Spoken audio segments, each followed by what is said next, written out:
Hari ni saya nak teman Datuk Awi makan king crab. Oh, Tok, berapa lama Datuk mengidam king crab saya, Tok? Tahan juga, saya selalu tengok kat TikTok kan. Cakap ni macam mana nak makan ni. Rupanya memang betul-betul dia kena fikir kan, macam mana nak makan. Boleh, kejap lagi kita potongkan Tok makan.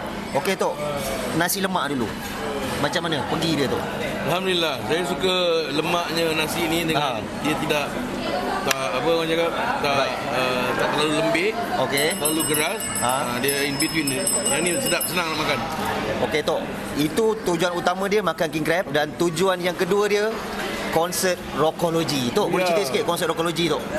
Konsert Rockology akan berlangsung di Edu City Sports Complex pada 5 bulan Julai 2025 jam 8.30 malam, dan tiket boleh didapati di kalau di Johor ni di Markas, nama tempat tu Markas, dan kalau online boleh pergi ke rpm.ubertickets.asia/Johor. InsyaAllah tiket boleh dapat di situ. Tapi macam Tok cakap tadi, bukan rocker saja. Ada apa lagi? Ada galau. Kita ada set lagu yang boleh menyentuh jiwa. Menyentuh. InsyaAllah datang, bawa couple datang. Okey Tok, jemput makan. Okey Tok, satu ni apa? Kita jumpa sana. Ni, poyo. Ini semua poyo. Ini semua poyo. Jumpa lagi Abang Lobster, Datuk Awi. Alright.